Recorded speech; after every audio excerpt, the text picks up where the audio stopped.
Hi hello ಎಲ್ರಿಗೂ ನಮಸ್ಕಾರ. ಏನಪ್ಪ ಅಂದರೆ ಇಂಥ ಬಿಸಿಲಲ್ಲಿ ನಾವಂತರೂ ಕರಿ ಹೆಗ್ನಾಗಿ ಹೋಗಿದ್ದೀವಿ. ಬನ್ನಿ ನಿಮಗೊಂದು ಒಳ್ಳೆ ಪ್ಲೇಸ್ ತೋರಿಸ್ತೀವಿ. ಯಾವ ಪ್ಲೇಸ್ ಅಂತಂದರೆ ನೋಡೋಕ್ಕೊಂಥರ ಜೈಪುರ್ ಫೀಲ್ ಇದೆ. ಬಟ್ ಈ ಫೀಲ್ನ ಬೆಂಗಳೂರಲ್ಲೇ ತೋರಿಸ್ತೀನಿ. ಜೈಪುರಲ್ಲಿರೋ ದೇವಸ್ಥಾನಗಳನ್ನ ಬೆಂಗಳೂರಲ್ಲಿ ಇದೆ ಅಂದರೆ ನೀವು ನಂಬ್ತೀರಾ ಇಲ್ವಲ್ಲ? ಹಾಗಾದರೆ ಬನ್ನಿ. ನೋಡಿ ಹಿಂದ್ಗಡೆ ಹೆಂಗಿದೆ ಅಂತ. ಈ ಪಿಂಕ್ ಮಾರ್ಬಲ್ ದೇವಸ್ಥಾನನ ಒಳಗಡೆ ಹೋಗಿ ತೋರಿಸ್ತೀನಿ ಬನ್ನಿ ಹೆಂಗಿದೆ ಅಂತ. ಇದು ರಾಜಸ್ಥಾನದಲ್ಲ? ಗುಜರಾತ್. ರಾಜಸ್ಥಾನದ ಪಿಂಕ್ ಮಾರ್ಬಲ್ ಟೆಂಪಲ್. ಅದೇ ಥರ ಸೇಮ್ ನಾವು ಇಲ್ಲಿ ತೋರಿಸ್ತೀವಿ ಬನ್ನಿ.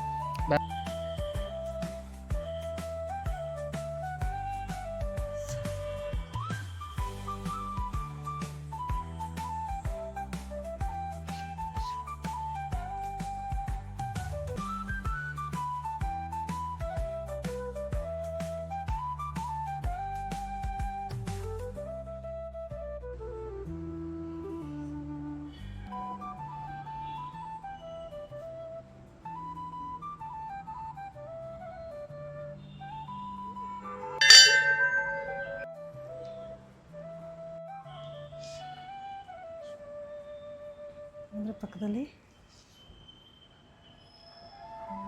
ಬೇಮಾತಾ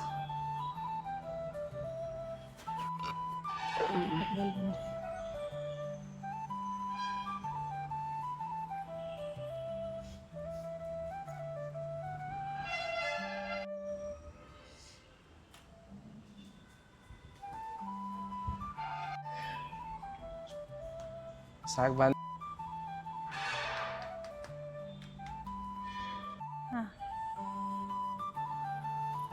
ಬಿಸಿಲು ಜಾಸ್ತಿ ಆಗಿ ಗಿಡ ನೆಳ್ಳು ಎಲ್ಲಿ ನೆಳ್ಳಿಲ್ವಲ್ಲ, ಸೊ ಅದಕ್ಕೆ ಈ ನೆಳಗೆ ಬಂದಿನಿ. ಓಹೋ, ಅಲ್ಲಿ ಶಿವನ್ ಟೆಂಪಲ್ ಇದೆ ಅಲ್ಲಿ. ಪೇರು ನರ್ಕೋತೀನಿ ನೋಡಿ ನಾನು. ಅಲ್ಲಿ ನೋಡಲ್ಲಿ ಸಿಂಹದ ಮರಿ ಚೆನ್ನಾಗಿದೆ. ಪಿಂಕ್ ಮಾರ್ಬಲ್ ನೋಡಿ ಯಾವ ಥರ ಇದೆ ಅಂತ. ಆ ಥರದಿಂದ ಮಾರ್ಕು. ಇಲ್ಲಿ ನೋಡಲಿ ಪಿಂಕ್ ಮಾರ್ಬಲ್. ಇಲ್ಲಿ ಫೋಟೋ ಹೊಡಿಲ್ಲ ನಂದಿ ನಂದಿ, ಇಲ್ಲಿ ನೋಡಿಲಿ ನಂದಿ. ಇಲ್ಲಿ ಶಿವನ ಟೆಂಪಲ್ ನೋಡಿ ಬನ್ನಿ ಹೆಂಗಿದೆ ಅಂತ. ನೋಡಿ ಇಲ್ಲಿ ಹೆಂಗಿದೆ ಅಂತ. ಅಪ್ಪ ಕಾಲು ಸುಡ್ತಾ ಇದ್ದಾವೆ ಭಾಳ. ಇಂಥ ಬಿಸಿಲಲ್ಲಿ ನೋಡಿ ಹೆಂಗಿದೆ ಅಂತ. ಓ ಮೈ ಗಾಡ್, ಬಿಸಿಲು ಬಿಸಿಲು ಬಿಸಿಲು. ಬೆಲ್ ಹೊಡೆದೆ.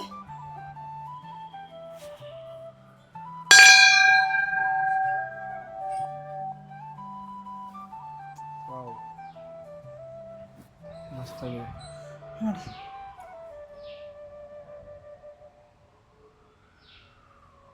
ಒಂದು ರೌಂಡ್ ಹಾಕೊಂಡು ಹಂಗೆ.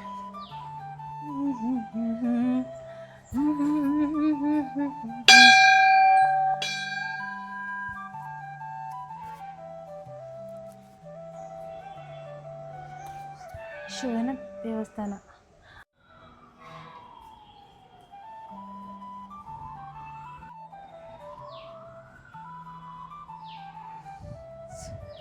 ಯಾವ ಥರ ಕಟ್ಟಿದಾರಂತ.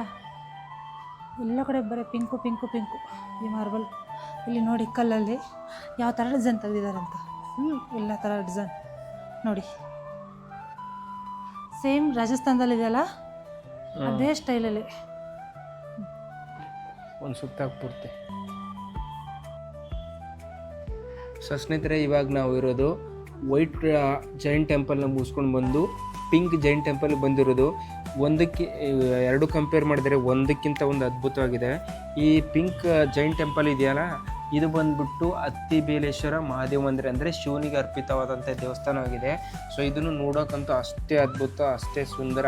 ಇದು ಹೆಂಗಂದರೆ ಇದನ್ನು ಕೂಡ ಸೇಮ್ ಜೈನರ ದಿಲ್ವಾರ್ ದೇವಾಲಯ ಇದೆಯಲ್ಲ, ಸೇಮ್ ಟು ಸೇಮ್. ನೀವು ರಾಜಸ್ಥಾನಕ್ಕೆ ಏನಾದರೂ ಅಲ್ಲಿ ಅಂಥ ದೇವಸ್ಥಾನ ಏನಾದರೂ ನೋಡೋವಂಥ ಆಸೆ ಇದ್ದರೆ ನೀವು ಜೈನ್ ಟೆಂಪಲ್ ವೈಟು ಪಿಂಕ್ ನೋಡಿದ್ರೆ ಅದೇ ಫೀಲ್ ಕೊಡುತ್ತೆ.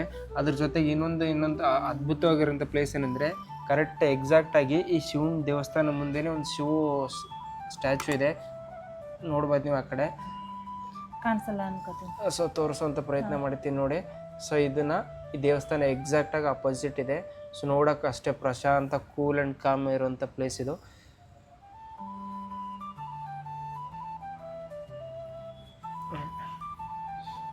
ಇನ್ನೊಂದು ಏನಂತಂದ್ರೆ ನಾವು ಪಿಂಕ್ ಮಾರ್ಬಲ್ ಗುಡಿಯಲ್ಲಿ ಕುಂತ್ಬಿಟ್ಟು ನಾವು ಹೆಂಗೆ ಕಾಣಿಸ್ತಾ ಇದೀವಿ ಅಂತಂದ್ರೆ ನಾವು ಸಹ ಪಿಂಕ್ ಪಿಂಕ್ ಕಾಣಿಸ್ತಾ ಇದೀವಿ.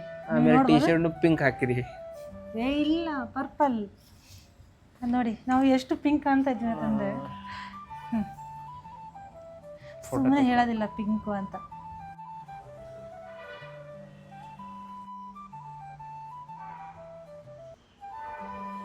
ಮಾರ್ಬಲ್ ಕಲ್ಲಿಂದ ತೆಗಿ ಬೇಗ. ಏನಪ್ಪ ಅಂತಂದರೆ ದೇವಸ್ಥಾನದಲ್ಲಿ ಗಂಟೆ ಯಾಕೆ ಹಾಕಿರ್ತಾರೆ ಗೊತ್ತಾ? ಯಾಕೆ ಹಾಕಿರ್ತಾರೆ ಹೇಳು? ಕೆಲವೊಂದು ಸರ್ತಿ ಗಂಟೆ ಶಬ್ದ ಬರದ ತಕ್ಷಣ ಅಲರ್ಟ್ ಆಗಲಿ ಅಂತ ಗಂಟೆ ಹಾಕಿರ್ತಾರಂತೆ. ಸೊ ಅದು ಗಂಟೆ ಬರದ ತಕ್ಷಣ ಕಿವಿಗೆ ಇಂಪಾಗುತ್ತಂತೆ. ಸೊ ಆ ಕಾರಣಕ್ಕೆ ದೇವಸ್ಥಾನದಲ್ಲಿ ಗಂಟೆ ಹಾಕಿರ್ತಾರೆ. ನೋಡಿ ಈ ಗಂಟೆ ಸೌಂಡು ಹೆಂಗೆ ಬರುತ್ತೆ ಅಂತ ನೋಡಿ. ಏನು ಬಡಿತಲ್ವ ಸೌಂಡು, ಕಿವಿಗೆ ಒಂಥರ ಏನೋ ಇಂಪಾಗಿರುತ್ತೆ. ಸೊ ಆ ಕಾರಣಕ್ಕೆ ದೇವಸ್ಥಾನದಲ್ಲಿ ಹಾಕಿರ್ತಾರೆ. ಮನಸ್ಸನ್ನು ಜಾಗೃತಗೊಳಿಸೋಕ್ಕಾಗಿ, ಮನಸ್ಸನ್ನು ಅಲರ್ಟ್ ಆಗಿರೋದಕ್ಕೆ ಗಂಟೆಯನ್ನು ಬಾರಿಸ್ತಾರೆ. ಸೊ ಇದನ್ನು ಪ್ರತಿಯೊಂದು ದೇವಸ್ಥಾನದಲ್ಲಿ ಬಾರಿಸುವಂಥ ಒಂದು ರೂಢಿತ ಪದ್ಧತಿ. ಹೌದು. ನಮ್ಮ ಇದರಲ್ಲಿ ಅಲರ್ಟ್ ಆಗಿರಿ ಅಂದರೆ ಯಾವುದಾದ್ರೂ ಮೂಮೆಂಟ್ ಇರುತ್ತೆ, ಅಲರ್ಟ್ ಆಗಿರಿ ಅಂದರೆ ಅಲರ್ಟ್ ಆಗಿದೆ ಅಂತ ಅರ್ಥ. ಪಿಂಕ್ ಮಾರ್ಬಲ್ ದೇವಸ್ಥಾನ ನಿಮ್ಮ ಒಳಗಡೆಯಿಂದ ಹೆಂಗೆ ತೋರಿಸ್ತೀನಿ ಬನ್ನಿ. ಒಳಗಡೆ ಆಡ್ಕೊಂಡು ಹೋಗಿ ಇಲ್ಲೊಂದು ಸ್ವಲ್ಪ ಯಾವ ರೀತಿ ಇದೆ ಅಂತ ತೋರಿಸ್ತೀನಿ ಬನ್ನಿ.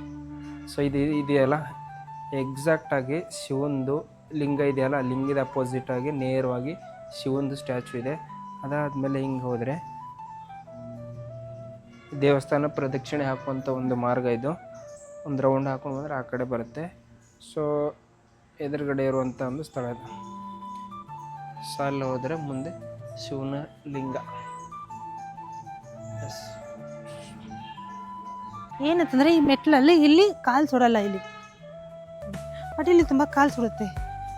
ಈ ಪರ್ಸಿಗೆ ಆ ಪರ್ಸಿಗೆ ಈ ಪರ್ಸಿಗೆ ಏನು ಡಿಫ್ರೆನ್ಸ್ ಇದೆ ಅಂತ ಗೊತ್ತಿಲ್ಲ. ಅದರ ಕೆಳಗಡೆ ಕಾಲು ಸುಡ್ತಾ ಇದೆ, ಮೇಲೆ ನೆತ್ತಿ ಸುಡ್ತಾ ಇದೆ. ಅಲ್ಲಿ ಹೋಗೋಣ ಮ್ಯಾಲ ದೇವಸ್ಥಾನಕ್ಕೆ. ದೇವರ ದರ್ಶನ ಮುಗಿಸ್ಕೊಂಡು ಹೊರಗಡೆ ಬರಬೇಕಾದ್ರೆ ಒಂದು ಪ್ರಸಾದ ಕೊಟ್ಟರು, ಲಡ್ಡು ಕೊಟ್ಟಿದ್ದಾರೆ. ಸೊ ಮಧ್ಯಾಹ್ನ ಹಸು ಬೇರೆ ಆಗಿದ್ದು, ಲಡ್ಡು ಬೇರೆ ಕೊಟ್ಟಿದ್ದಾರೆ. ಪ್ರಸಾದನ ಲಡ್ಡುನ ತಿಂದ್ಬಿಟ್ಟು ಅದಕ್ಕೆ ದೇವಸ್ಥಾನದಿಂದ ಹೊರಗಡೆ ಬರ್ತೀವಲ್ಲ, ಹೊರಗಡೆ ಬಂದಾಗ ಲಾಡು ಕೊಡ್ತಾರೆ, ಅದ್ರ ಮಾತ್ರ ಮರಿಬೇಡಿ.